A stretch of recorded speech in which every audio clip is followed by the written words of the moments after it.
This video is sponsored by NordVPN. People are constantly glazing the iPhone's camera, perhaps unnecessarily so.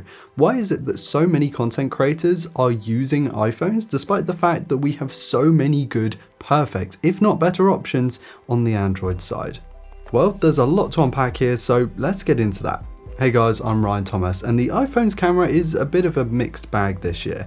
Yes, it has the new square selfie shooter, which is quite convenient, but not a major quality upgrade in my experience. And yes, Apple has also upgraded that telephoto camera, but honestly, it's still a ways off many Android alternatives.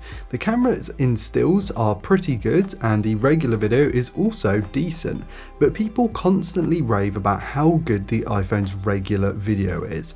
And as someone who has tested Google's Video Boost and Samsung's tremendously stable video, I don't think I agree that it's by far and away the better option.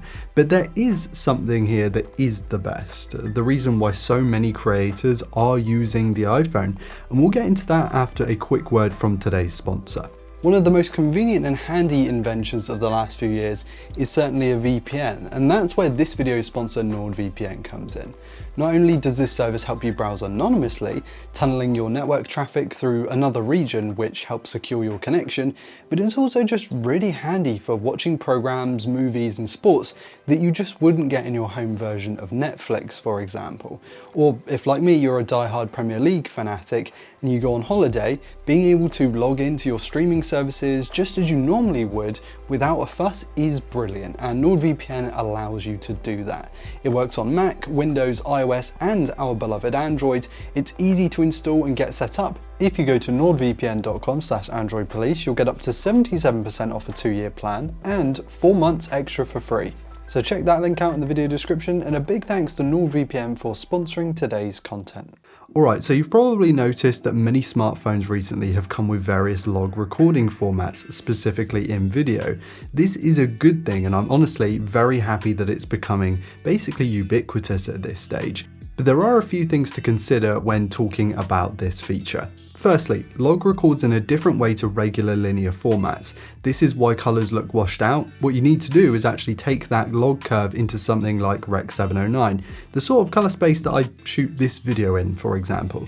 This can be done with LUTs or with built-in software conversions like in DaVinci Resolve, which is a free editing suite. But one of, if not the key reason why you would shoot log is that regular smartphone video looks distinctly smartphony because of something called dynamic tone mapping. This is where different parts of the video get exposed differently on the fly using the processing inside here to maximize detail across the scene.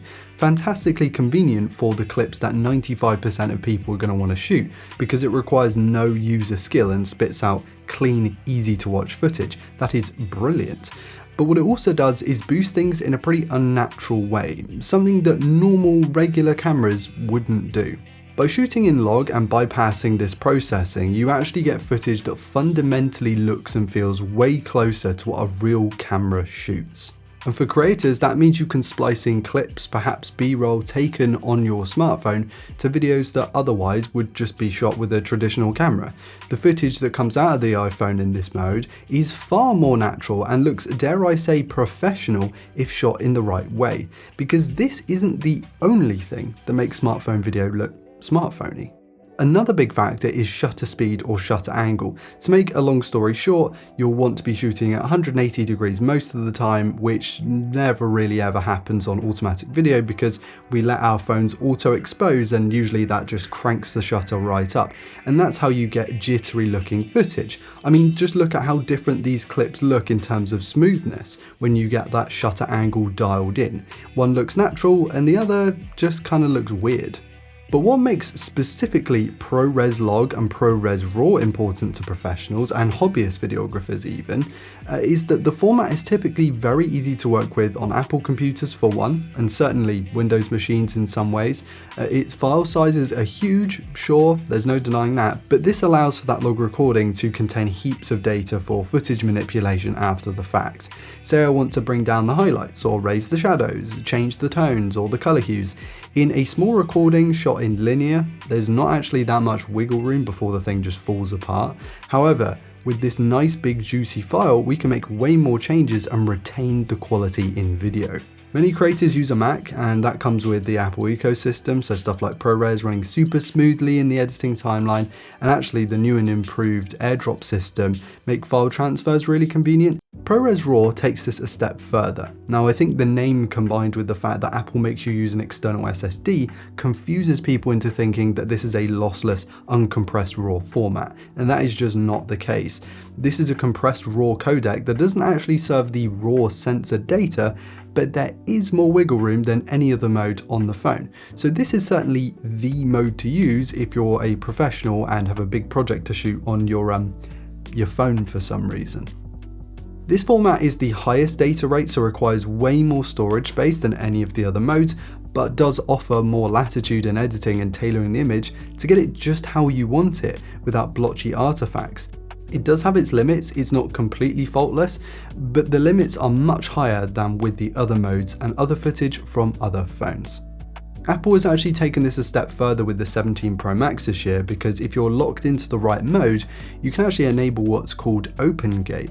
Most camera sensors aren't actually the aspect ratio that you're seeing the video in. In a lot of cases, they're a much squarer format, and actually, just like the iPhone, you can use OpenGate and shoot the full sensor size with that mode. So yeah, it's a bit of an odd aspect ratio, but it's also ideal for repurposing footage in vertical and horizontal deliverables, and gives you just a lot more flexibility for adjusting and reframing in post. Another thing that professionals are choosing the iPhone for and are going to absolutely love. But therein lies the caveat, and maybe the obvious point. The word Pro in tech typically means a model that is a higher level than the non-Pro counterpart. You know, bigger display, better battery maybe more RAM and storage. But with the iPhone, the Pro actually means something this year, because the Pro gives you the flexibility of those cameras in a way that is currently unmatched by any other smartphone. I have to shout out Samsung's log recording mode, which comes with an easily accessible Rec 709 conversion straight on the website. I feel like a lot of manufacturers include the log recording, maybe because of the iPhone, or maybe actually they did it a long time before the iPhone, because that is a thing.